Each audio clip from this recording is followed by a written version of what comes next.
Welcome, everybody, to the webinar today, Lessons for Leaders Pivoting Amid the COVID Crisis. I'm Allie Stevens with the Florida SBDC at UNF. Just a friendly reminder, in case you are not familiar with us, the SBDC is a part of a statewide network, and our mission is to help your small businesses grow and succeed. We do this by offering webinars like the one you're attending today, by providing no-cost confidential consulting on topics such as cash flow management, business planning, marketing, access to capital, or COVID recovery, which we are all too aware of at this point in the game. We are offering these consulting sessions virtually, so no face-to-face meetings are taking place, but it's all online, whether Zoom meetings or over the phone. I'll put the information for us in the chat box. I'll put our phone number, our 800 phone number, if you want to give us a call to make an appointment. And there's also our website, and our request for consulting link will be in the chat box as well. So with all that, I'm pleased to introduce to you all our esteemed speaker today, Mr. Jim Harris. He is one of North America's foremost thinkers on disruptive innovation, speaking internationally at more than 50 conferences a year. Association Magazine ranked him as one of North America's top 10 speakers. Jim also leads strategic planning sessions with executive teams. His clients include Barclays Bank, Canon, General Motors, IBM, SAP, the top 200 CIOs of India, the UK Cabinet Office, Swiss Re, Walmart, and Zurich Insurance, and most recently, the SBDC at UNF for all of you, our attendees today. Jim's last book, Blindsided, is published in 80 countries worldwide and is at #1 international bestseller. SoundView Executive Summaries selected Blindsided as one of the best business books of the year, sending a summary to 80,000 executives globally. The Miami Herald calls Blindsided just brilliant stuff.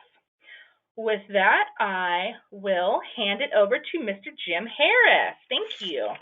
Thank you, Allie. We're going to have fun today, and we're also going to have fun on October 9th, which is Small Business Week virtual celebration. And so mark it in your calendars. We're going to be looking today at lessons for leaders given the COVID pandemic that we're experiencing. And if anybody wants to email me, it's just jim@jimharris.com. If you're on LinkedIn, by all means, send me a connection request. Your network will instantly grow by 27 million people. And if anybody's tweeting today, it's just @JimHarris. So we're going to start with a poll. And I'm just going to launch the poll. I want you to think about how much change does your organization have to go through in order to thrive going forward? Is it 20%, 40%, 60%, or 80%? So the voting is starting now. We have, it's pretty evenly spread between the first 4 categories. 60% is winning. It's predominantly 60% now. So we're just going to close the poll. And actually, I'm just going to take a picture of it so that I have it to remember at the end of the session. Boom. So I'm going to close the poll, close, and boom. So overwhelmingly, people said 60%. So if you can see this, this is a cliff in Brazil. Are you seeing this, Allie? Sure am. So this is really interesting. Millennials love this cliff because they get these incredible photographs. It's the Instagram generation, you know, the Gen Zs and the millennials. And I don't really know that I personally would do this myself. Like, they get these crazy photos. They're just incredible. Like, this guy is ripped. So is she. This woman clearly does yoga. It's a little bit upsetting. This guy does yoga too. This really gets to me. I don't know. And here's the real story. So It's incredible. Like apparently it takes you an hour to hike up to this point and you get these amazing photos, but then it takes you an hour to wait to get your photos because everybody's lined up to get them. And why would I show you this? Really, it's about framing. How I see the world depends or determines how I behave. And how I behave determines the outcome that I get. And so if I change the way I see the world, it will change the results I get. It'll change my behavior. I used to represent a guy called Stephen Covey, who wrote The 7 Habits of Highly Effective People. And Stephen used to always say, we don't see the world as it is, we see it as we are. So the question for me is, who's closest to the future? The 65-year-old CEO who has his assistant print out all his emails, or the 18-year-old who's on Tinder?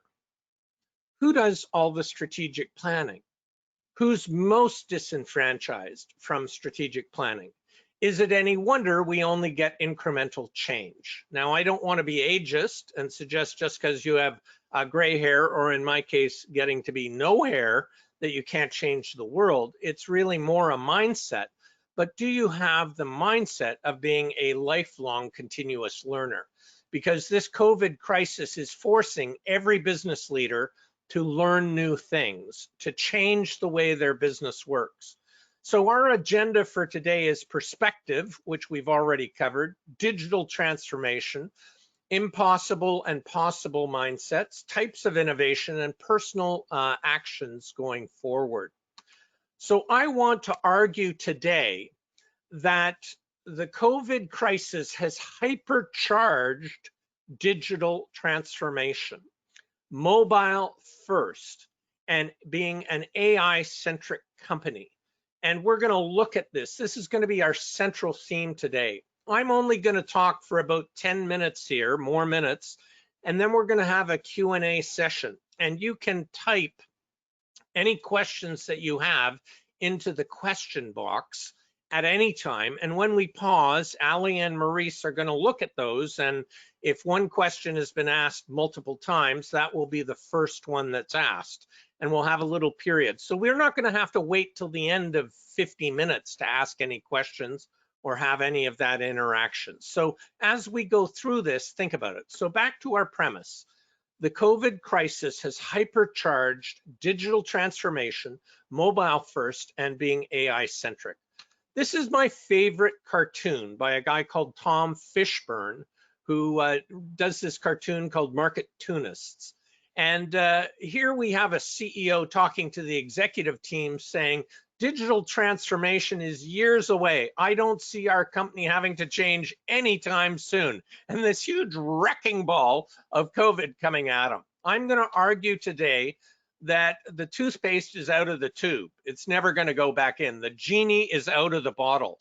This tiny little virus of 0.2 microns is wreaking havoc, not just upon the American economy, but the global economy. But there is good news out of this crisis. Wherever there is profound change, there's huge opportunity at the same time. Zoom, today we're not on Zoom, we're on GoToWebinar, but Zoom had only 10 million daily users in December, and in April it was 300 million. So my question to you is, how many companies have had a 30x growth in customer count as a result of COVID? So if you made digital transformation, mobile first, the center of your strategy pre-COVID, you're doing actually quite well. Think about this. Just in Jacksonville, you are going to waste 16 million hours of time in traffic jams this year. That's just in Jacksonville, not in the US or in Florida. Is there nothing better we can do with our time? Do you know the average employee in the US spends 5 work weeks a year in traffic jams commuting to and from work? That's 200 hours a year. So what's going to happen is pre-COVID, companies said you have to come into work. That was the policy. But now because of this lockdown, companies have realized, no, people can be productive from home. So it will never go back to normal after this crisis. In fact, 40% of all employees are going to work from home. Dell Computer out of Texas is going to allow 50% of its 160,000 employees to permanently work from home 5 days a week. So think about this. What are the consequences for real estate, downtown commercial real estate? Companies are going to realize, hey, we can let our employees work from home 2 or 3 days a week. We can cut our square footage by 50% and drive millions of dollars directly to the bottom line. This is going to change commercial real estate. Do you know that 70% of US households own 2 or more cars? Now, if I can work from home for 2 or 3 days a week, and my spouse can, and we can figure out which days those are, why do we need a second, third, or fourth car? You know, we're going to drop at least one vehicle, and instead we'll use something called mobility as a service. That's like Lyft or Uber. This is the cost of automobile, and for the last 100 years, it's been constant at 70 cents a kilometer, or sorry, a mile, 70 cents a mile when adjusted for inflation in 2019 dollars. But that drops by 2/3 when we have autonomous fleets like Waymo or autonomous Teslas. But think about autonomous Lyft or Uber. In other words, a Lyft or Uber, but without the driver. Who's going to buy a new car if you can drop your second car and get around whenever you need it by Lyft or Uber if you do need a second vehicle that day? Think about this fact. 70% of the cost for traditional training and education for corporations is the air travel, the hotels and meals. But today we're using GoToWebinar and we're cutting out all the travel costs for everyone in this meeting. So imagine that the training that you deliver from SBDC UNF could go to everyone in Florida or entrepreneurs all throughout America, not just in your immediate area. So how this crisis is presenting opportunities for organizations that are perceiving these opportunities. Here, this is absolutely surprising. JCPenney, Pier 1, J. Crew, Neiman Marcus, all have filed for Chapter 11 bankruptcy.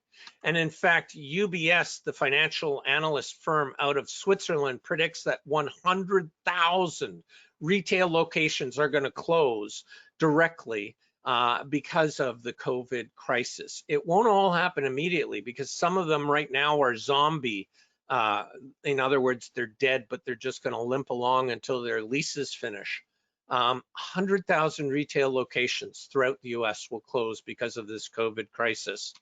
Credit Suisse pre-COVID predicted that 25% of all shopping malls would shutter by 2025. That was pre-COVID. That number will be higher now. You know, retail traffic was down 97.6% by the end of April. And the consequences, though, are profound. Amazon today is worth $1.39 trillion. You can take these other 8 retailers, add them together and multiply by 3, and it's worth less than Amazon. So if you don't think e-commerce or online shopping is going to profoundly change the retailing sector, think again. You know, 16.3% was the amount of retail sales in e-commerce or online shopping by the end of 2019. So here's this graph in a different way. In 2009, e-commerce was just 5.6% of US retail sales, and it took 11 years until it hit 16.3. The COVID crisis in 8 weeks has accelerated e-commerce by 11%. In other words, the 8 weeks has hypercharged e-commerce to jump by as much as it took 11 years. In other words, e-commerce, online shopping, has grown as much in 8 weeks as it took 11 years. Staggering. Amazon has had to hire 175,000 people to keep up with package volumes. And even that is not enough. And it's not just Amazon. Walmart saw its online shopping sales grow by 74% in May. So we are seeing explosive growth of e-commerce. So retailers that resisted e-commerce, resisted online shopping are being crushed. And so I want to look at our summary of what we've talked about so far in this first 12-minute segment. We've talked about Zoom going from 10 million to 300 million daily users, about commuting, telecommuting, second car sales, mobility as a service, which is Lyft and Uber, commercial realty, which is office space. And by the way, think about office space. Right now, we'll still have office space, but we're going to do what's called hoteling. If I want to go into the office at UNF on Friday, I'll call up and say, get me an office space. Just like if I, come to Jacksonville today, I get a hotel. I don't buy a home to stay there for one night. So we're going to see office hoteling. Look at the explosive growth of e-commerce. And finally, pension. 401ks, where do investment professionals stick 401ks? Things we can trust, like real estate, blockbuster locations, shopping malls, and empty commercial real estate. So this has profound implications. So this is our first segment. So I want to ask you, the participants, and it's so great to have so many of you on here in anticipation of the October 9th event. What are some of the implications for you, your firm, and your industry? So we're going to go to the question box now, and Ali and Maurice are going to be asking me questions that you've posed. So I look forward to this, then we'll come back to some more material. Yes, if anybody has a question, please, yes, like Jim mentioned, add it to the question section of your control panel, and we will address it. Right now, Jim, there are none, except somebody asking if this is being recorded, which, yes, it is. We will send a link out later today. So that is a great question. Yes, we definitely will. And thank you for that one. So what I'm going to do then, if there's no question at this point, I'm going to continue. But if you do come across a question, just throw it into the question box, and we will have another pause in another 10 minutes and ask it again. So I like to take this iterative approach to questions rather than wait until the very end. Are there any others, Ali, Maurice? There are actually. One just popped. I guess we have to give people a second to type it in. How do you feel sales in-person meetings will change? Oh, this is a great question. So I was working with the top 1% of insurance agents all across North America about 10 days ago. And one insurance rep used to spend 2 hours driving to meet a prospect, 45 minutes, sign or not sign a deal, and drive 2 hours back to the office. So that was a 5-hour trip for a 45-minute meeting that may or may not be successful. Now with COVID, you can't meet people face to face. He is now being able to do 8 face-to-face presentations with Zoom or GoToWebinar every single day. So in fact, his sales productivity has gone up as a result of COVID. But what it means is that corporations have to change their policies. Before COVID, they prevented people from doing that. They felt the old mentality was the only way you can sell insurance is face-to-face. So no, we have to change. The other thing is policies of companies have to change. So pre-COVID, I know one insurance company that you could not sign an insurance policy digitally, and then COVID hit and they could not sell a single policy because you can't meet anyone face to face. And so overnight that policy changed. So my question is, for more than a decade, legal and compliance had prevented this company from using e-signatures like DocuSign. And then when they realized they lost all their business and were losing market share to the competitors who did allow e-signatures, that policy changed. So my question is, was that policy really a legal or regulatory problem, or was it a problem in the mindset of executives and the legal and compliance department of that insurance company. So remember, we started this whole thing with framing, right? Framing how I see the world will determine how I behave, what policies I put in place in my organization, and what outcomes or consequences I get. So if I am fluid, if I am willing to adjust during this crisis, there is huge opportunity. Thank you so much for that question. Are there any others? We've had a few tumble in, so if you want to go ahead, we've got about 3 or 4 other ones if you Okay, want to well go ahead. let's have fun. Let's go. Okay. Next one is, how would you recommend an HR company pivot? Oh, that's a great question. So HR companies. So think about this. The only employee we can hire in Jacksonville, if we demand people come into the office, is somebody who's within 1.5, maybe outside 2 hours travel from Jacksonville, right? 2 hours is insane because 2 hours to work, 2 hours back, 4 hours of commuting a day, that's insane. But if all of a sudden we allow remote work, we could begin hiring people in the Appalachian Mountains. We could hire people in California. You know, we could hire people anywhere in the US or anywhere in the world. So in other words, changing that policy has profound implications for who we can hire, how we hire, how do we interview? You know, are people digitally literate? You know, many companies did not allow people to work from home, so they didn't have a computer with a webcam even on it. How can you operate in this world if you have no webcam? You have no really good microphone. You know, you have no laptop that can support you, right? So everything is changing. Thank you so much for that question. We'll take the next one, Allie. The next one is, how do you think loneliness will impact productivity for those working at home? This is a great question. Now, the way our minds work is we think things are polar opposites. It's either black or it's white. You know, it's on or it's off. No, when we come back after COVID crisis, and by the way, I think this is going to be a lot longer than we imagine. Until we really have a vaccine, things are never going to go back to any normal, and they won't ever go back to normal. But this is going to be a long haul. Ask the question again, Allie. I went down a rabbit hole on length of time.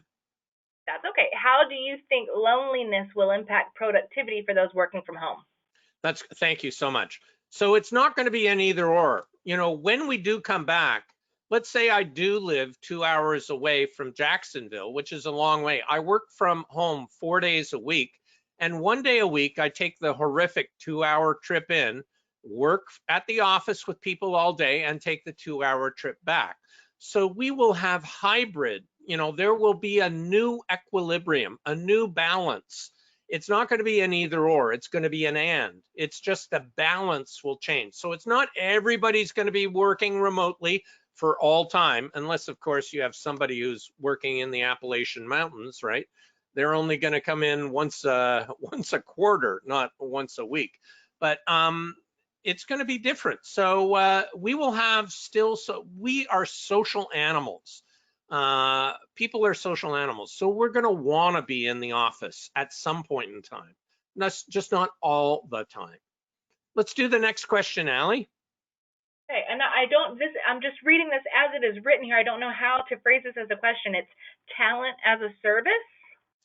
Oh, thank you. This is kind of really interesting. So, Allie, we talked about mobility as a service. So you don't have to own your car to have mobility. You just call Lyft or Uber. That's mobility as a service. What about talent as a service? I don't have to hire an employee.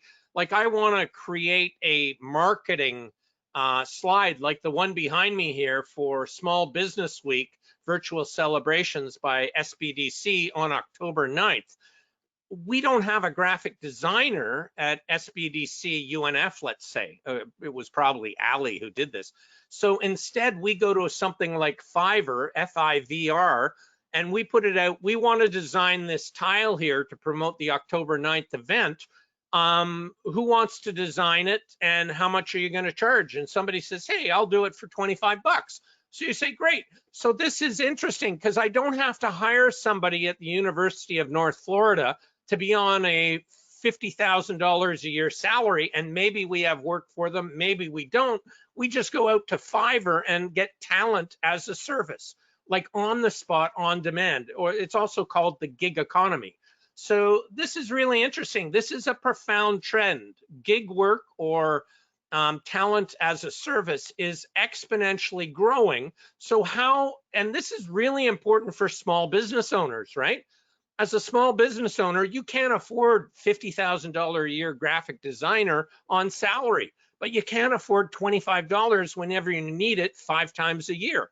So this is really changing everything. Thank you so much for that question. Allie, is there one last question? Yes, we'll do one more. Do you see changes for businesses that traditionally need employees on site, for example, manufacturing companies? So yes, we're seeing a couple of trends with manufacturing. Number one is automation. So the COVID lockdown has shut down manufacturing. Although some manufacturing, like for PPE, personal protective equipment, has continued, but people going into those plants, we're seeing testing for temperature. We're working to really shorten the cycle time on testing for the coronavirus. Right now, the tests take way too long, but imagine an instant test. I saw something really interesting. Dogs have incredible sense of smell, and dogs can, with 95% accuracy, smell COVID in the sweat of people. So there's an Israeli company working on a 1-minute test.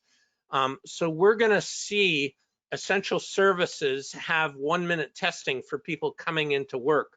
And then of course there are those thermometers, that infrared thermometers that are pointed at your forehead that tell you whether you have a fever. So for essential services in manufacturing, we're going to see that, but this will continue to drive the automation, or the robotization, that's quite a word to say, of manufacturing. So that's going to be a consequence.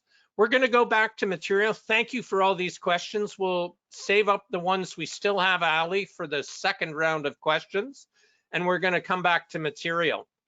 So this is an article on death to driving. It's Disruption Magazine. It's a cover story that I wrote for it. And question for you is, do you think that I, A, look sinister, B, do I look evil, or C, do I look demonic, like evil, like Dr. Evil, or D, all of the above? So we're going to have just a little interactive here about what people think. So sinister is pretty big. All of the above is pretty big. So so if you want a copy of this article, just email me, jim@jimharris.com. Or I'm going to close the poll. So 50% of people thought I looked sinister, and 40% felt I looked all of the above, and demonic came in a distant third. So we're just going to, that was just a little fun thing. So this is a 2,000-word article. I'll be happy to send it to you. If you'd like, just email me, jim@jimharris.com, or connect with me on LinkedIn. So what's possible and what's impossible? Do you see this slide, Ali? Possible and impossible? I do. Yay. So I want to look at this because it's kind of interesting. If you talk to every single expert in 1900, they would have told you human flight was impossible. You know, you could have gone to Harvard, to Yale, to Princeton. Every expert would have said it was impossible. But here is, in 1908, the Kitty Hawk, which flew for 12 seconds and 120 feet. That gave birth to the aviation industry, which has changed everything. I'm going to skip to this. Imagine you're living in Iran and your 7-year-old daughter draws you this crayon picture and gives it to you. You're one of her parents, and you go, "Oh, honey, this is beautiful. What is this?" And she says, "Oh, mommy, daddy, it's a rocket ship." I go, "Wow, yeah, I can tell that. Why did you draw this, honey?" And she says, "Because I'm going to be the first woman in space." What do you say to her? Like, good for you, honey. Dream big, go for it. But what do you really think? This is Anoush Ansari, who in 2006 became the first female space tourist in the world's history. She sold her $550 million telecom and funded the Ansari X Prize. Fascinating. Wow. Possible or impossible? This one is fun. I checked the market cap of Tesla today. And at $209 billion, you can take the market cap or value of Ford, add it to General Motors, add it to Fiat Chrysler, add all three together, triple it, and it just equals what Tesla equals. If you don't think that's impossible, go back to 5 years and think about all the professionals who said that Tesla won't survive. Now it's worth 3 times more than all Detroit automakers added together. What is driving all this disruption is the exponential increase in more than 24 laws. And I'm just going to talk about one of them here, which is Moore's Law. It's the classic law that we know about the doubling of processor power every 18 months while staying at the same price point. Way back in 1970, an Intel chip had 2,000 transistors on it, and today it's 43 billion. 43 billion. And what that means is the cost of computing has plummeted profoundly. A gigaflop is doing 1 billion transactions in a single second. And so in 1961, a gigaflop was $153 billion. In 2020, it's half a cent. And that's so 2020 a figure because it's going down to a quarter cent next year. And that means that compute power is basically free. It's at the edge, meaning it's on my smartphone. Where did I put my smartphone? I was going to hold it up here for you. It's on my smartphone, which means it's at the edge. It's not in a data center. It's in my hand. It's in my hip pocket. So not only is compute power cheaper, it's lighter, faster, smaller, more versatile, millions of applications, increased accuracy, but most importantly, it enables a different relationship and new business models, different relationships with our customers. We're going to come to this. I also want to highlight something that is, staggering, impossible from a perspective of just, a couple of years ago. It took 68 years for the aviation industry to reach 50 million customers. It took Pokemon Go just 19 days. That is crazy. So the rate of change is accelerating. The delta of the delta is accelerating. So if your business takes a long time to change, the market is going to leave you behind. Like customers are going to leave you behind. You have to change at the same speed the market, your customers do. So this is a profound insight. Libra is a cryptocurrency that has been announced by Facebook. Now, it hasn't been launched. There's been talk about it, but nothing has happened. So people might think, I don't have to worry about cryptocurrency. But imagine that sending and receiving small payment amounts is as easy on my smartphone as instant messaging on Facebook. Facebook could all of a sudden blindside or disrupt banks and financial institutions and credit card companies and payment vehicles like PayPal or Venmo all overnight. This is what disruption is. We're experiencing the disruption of COVID, which isn't technologically driven, but technology can cause disruption as well. I want to argue today that a crisis is a terrible thing to waste. A crisis gives us a golden opportunity to change the way we see the world, to change our policies and practices, and to change the results that we get. We've already talked about DocuSign with the insurance example in the question period. Thank you for that question. I was at the Consumer Electronics Show in Las Vegas in January. I don't think I'll be going back next January. This is the smallest AI chip in the world, front and back, artificial intelligence chip. And it's the lowest power. It is cheap in high volume, and it's the smallest in the world. And it's so small it could go into a tiny hearing aid. Now think about poor hearing aid wearers, and I know you have an elderly population in Florida, a lot of hearing aids in Florida, more than sold than any other state in America. And think about you're at a party with a hearing aid and it's very noisy party. You can't hear anything because the noise overwhelms you, but this AI chip is going to listen, and whenever Jim stops talking, Ali starts talking. So it goes, Jim and Ali are talking at this party, so I'm going to raise Ali's voice and quieten all the noise in the background so that Jim gets to hear Ali perfectly wearing a hearing aid at a noisy party. So these AI chips are going to be embedded in everything.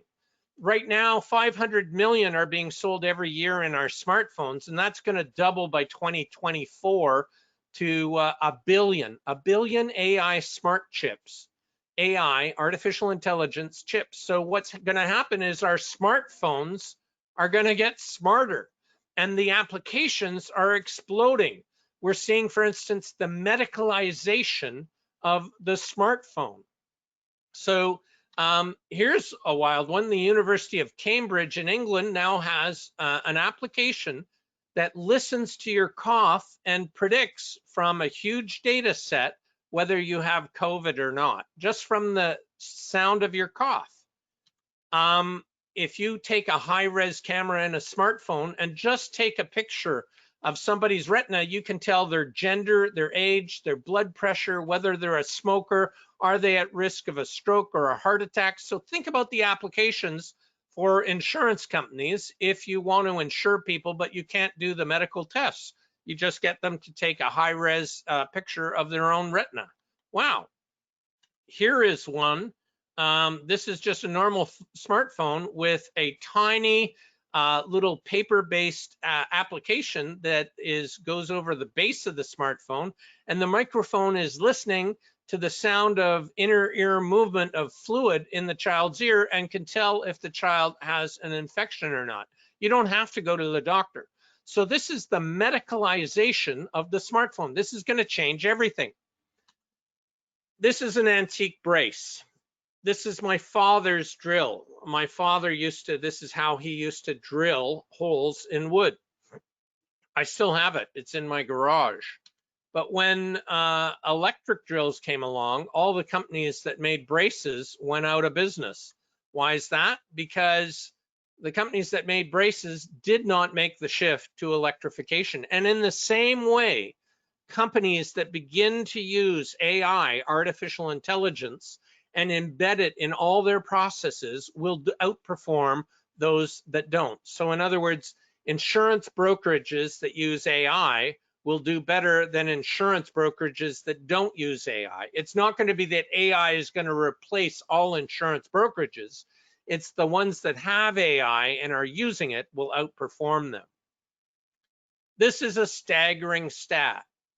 On IPO in 2019, companies that were AI and mobile first, mobile centric as their core strategy, had an 825% higher valuation on IPO than companies that had no mobile presence. I'll say that again.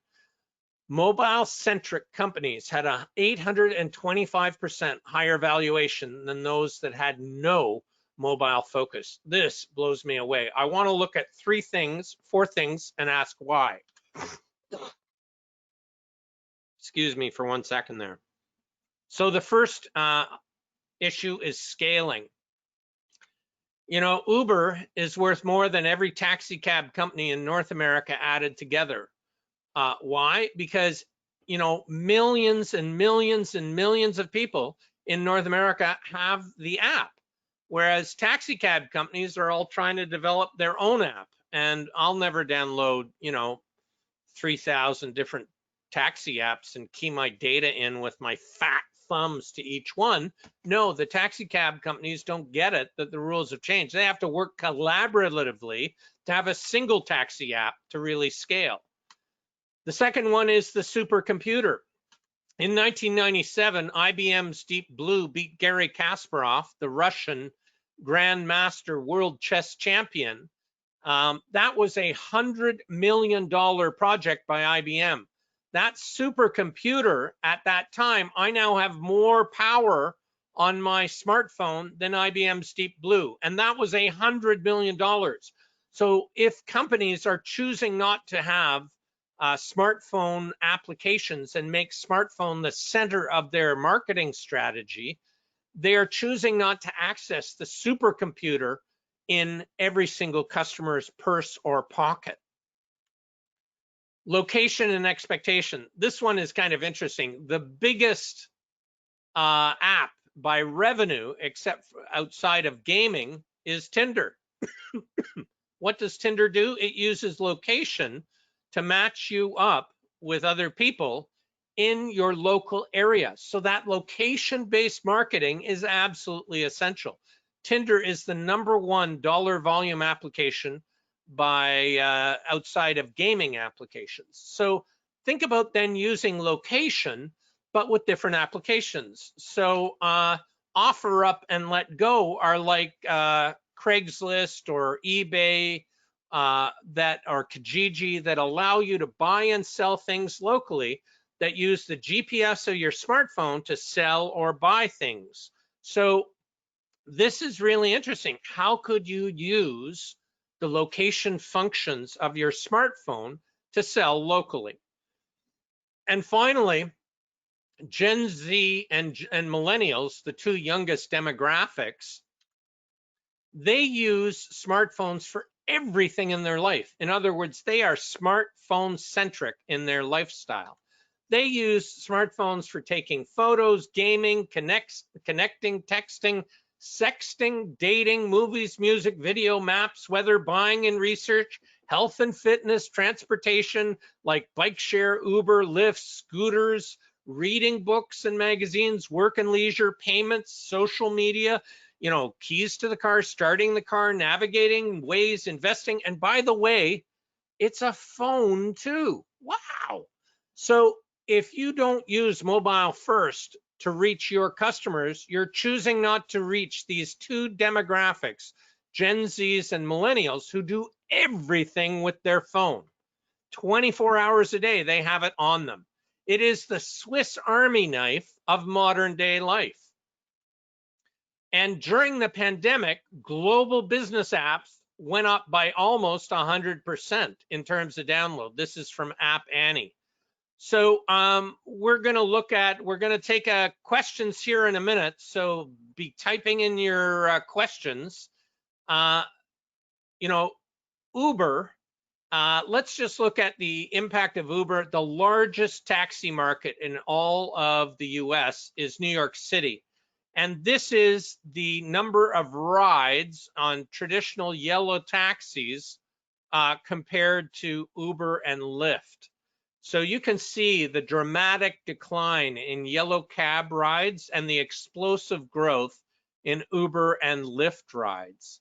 And what it means right now is that, in fact, Uber will have 4 times as many cars on the road as yellow cabs. Now, it's not just about technology, okay? Why is that? Well, do you know the yellow taxi cabs in New York City used to have their shift change between 4 and 5 p.m.?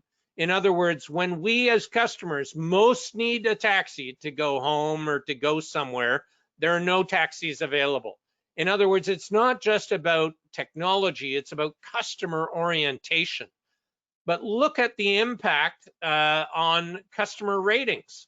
Lyft and Uber have way higher ratings than taxis. And this is the value of a taxi medallion in NYC.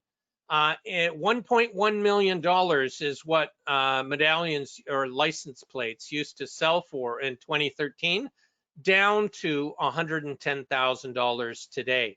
That's a 90% reduction in asset value. So this is the cost of not innovating. This is the cost of not putting mobile centric first. This is the cost of not having digital transformation at the center of your strategy and using AI. So it's been a really fun little segment here. We're going to go back to the question box. Ali and Maurice are going to ask some questions. We'll have some fun, and then we only have 13 more minutes here. Oh my God, time flies when you're having fun.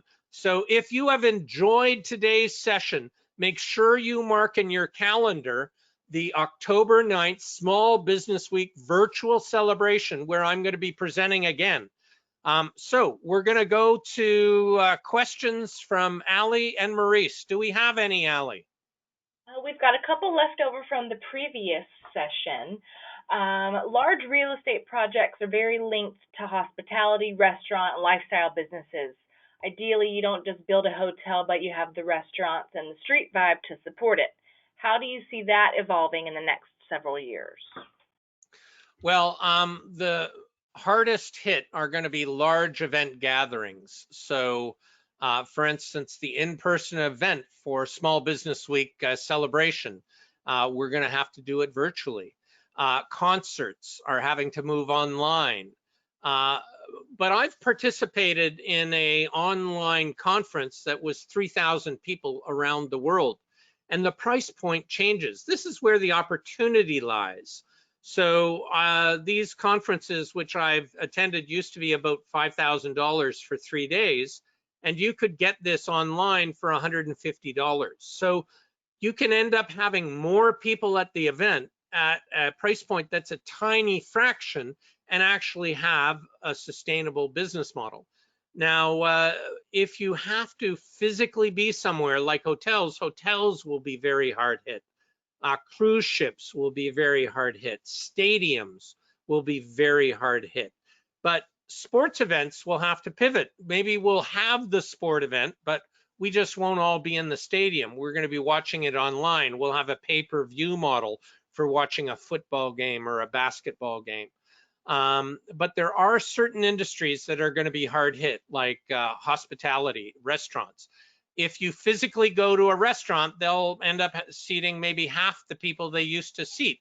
So how can restaurants pivot? There's a concept called ghost kitchen. These are restaurants, but there's no seating. In other words, it's all takeout and delivery, and you have dramatically lower overheads. So we're going to see a huge shift to ghost kitchens. It was a trend that was happening before COVID, and that will be accelerated. So thank you so much for that question. Next one, Ali.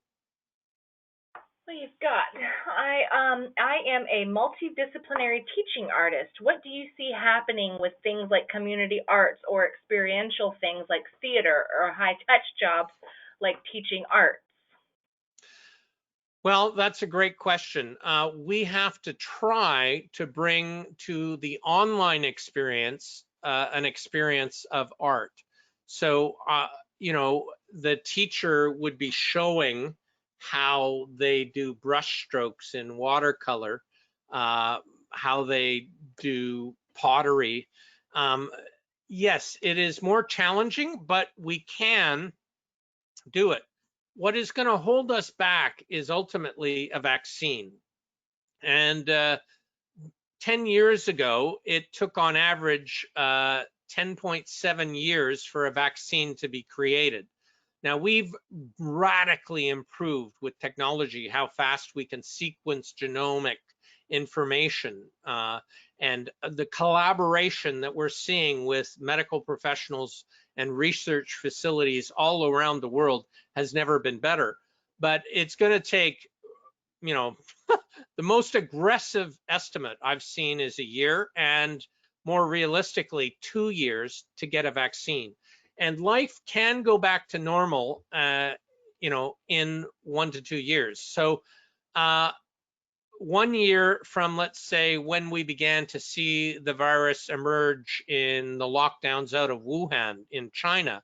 So that would mean December would be the earliest. And I don't really believe that. I've talked to a lot of medical professionals who say it's more likely going to be 2 years. So imagine another year and a half of not being back to normal. So business leaders really have to have the realistic sense of how quickly we're going to be able to get back. Because if I think I'm going to get back to normal next week or next month, I'm not going to make the fundamental changes I need in my business or my way of seeing opportunity because I don't have to change. It'll all go back to normal. No, we have to make profound changes to business right now until we have a vaccine. And even once we have a vaccine, how long do you think it's going to be to inoculate 8 billion people in the planet from COVID-19? So even once we get the vaccine, the amount of time to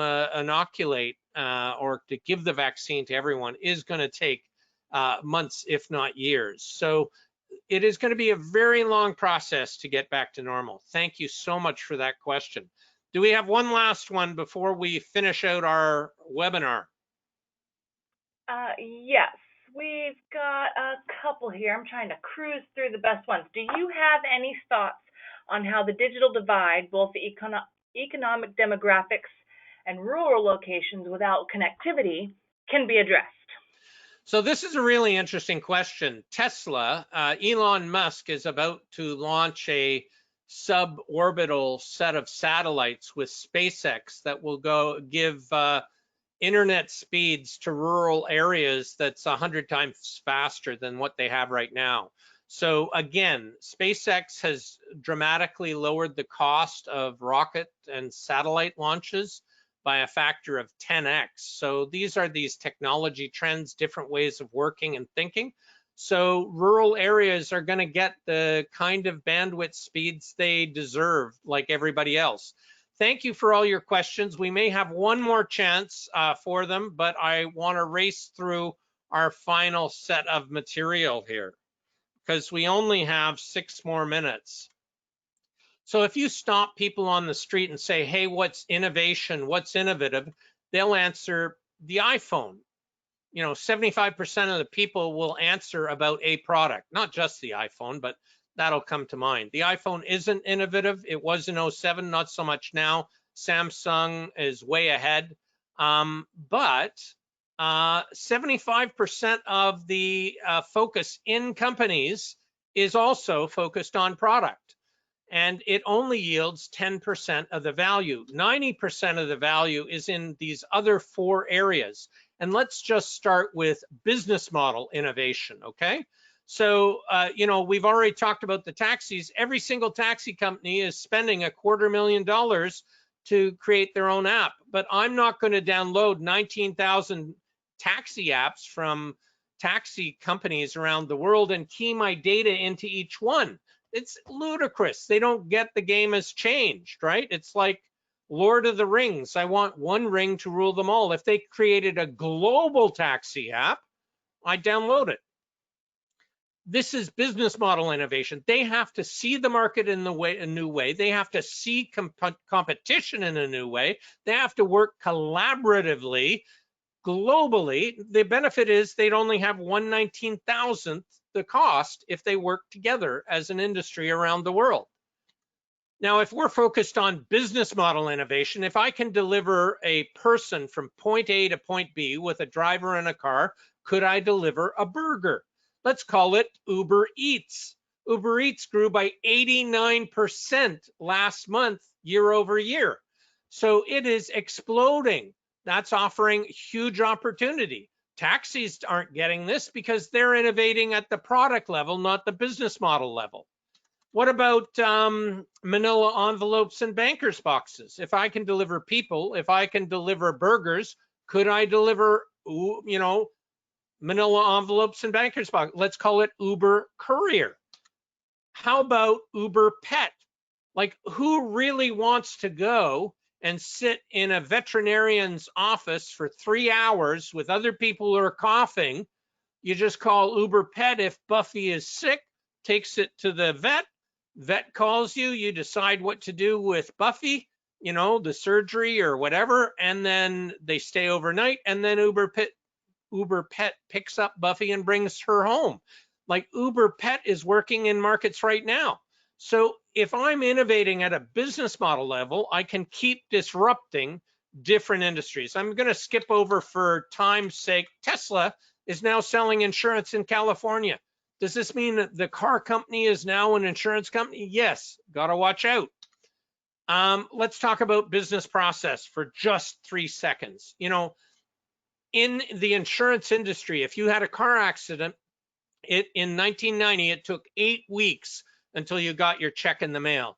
Today with Lemonade, you can only apply on your smartphone, and they have the world record for a claim settlement of 3 seconds. So kid had his parka stolen in a New York restaurant in winter. He answered all the claims bot questions. He took a picture of the police report. He hit the button submit, it went up into the cloud, it ran against 18 fraud algorithms, and 3 seconds later came back down to his smartphone and said, you're approved. 3-second world record about claim settlement. So I want to argue today that innovation is not just about technology, okay? Technology is enabling innovation and creating disruption, but really it's about people, it's about mindset, it's about culture, it's about training, okay? We've already talked about who's closest to the future, 65-year-old or 18-year-old. Like, I don't even know which way to swipe on Tinder. Allie, can you help me? Is it swipe right or swipe left? I don't know, because I don't use it. So I'm not the best person to develop an app. So do you have, if you're the leader of a company, do you have 18-year-olds who share with you their insights about how technology is changing their lives? We have to invest in training and education. This is CEOs around innovation systems. 88% of CEOs say innovation is essential, but only 22% have formal systems. That's ludicrous. We need to train every single person in innovation. That's why today's seminar is so important. That's why October 9th session is so important. And so I want to finish the same way I began, which is to say, you can email me, jim@jimharris.com. I'm on LinkedIn.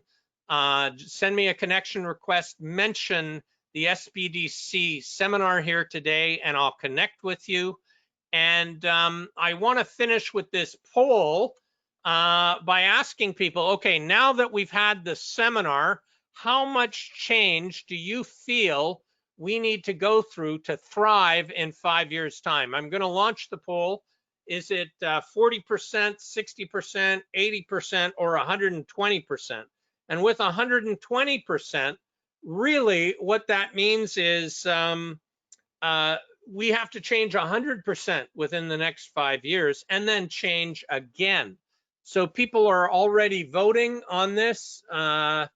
We have, wow, it's really the biggest one that is voting right now is 80%. We have 20% of people at 120, 30% at 100. This is absolutely fascinating. Okay, I'm just going to close the poll. Close. So, you know, we were up at 20% were 120, 30% were 100. The biggest answer was 80%, which means that on average, we are double what we said at the start of this seminar. After just 1 hour of time together today, we're saying the amount of change we have to go through as entrepreneurs is twice what we expected before this session. So I want to thank you all. Email me to get the article if you want. This has been so much fun. And make sure you tell all your friends in business about this seminar for October 9th, which we're going to have so much fun for Small Business Week virtual celebration announcing the winners. And so thank you for this. I throw it back to you, Allie and Maurice. Thank you so much, Jim. That was a great presentation, insightful, informative, and thank you to the attendees who asked questions. I feel a lot of those were on everybody's mind. So thank you to everybody.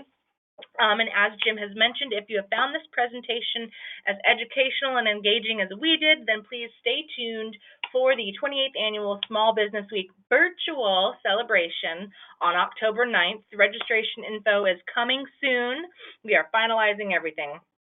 I would like to also remind everybody that you will be getting a survey after we close this out, so please complete that. Let us know your thoughts and feedback. It's very important to us and our continual improvement of our training sessions that we are offering to you. And as I mentioned in the beginning, please check out the links in the chat box if you want more information or to meet with one of our SBDC consultants. The info is in the chat box. And with that, thank you again, Jim, for a great presentation, and to all of you joining us today. Have a great day.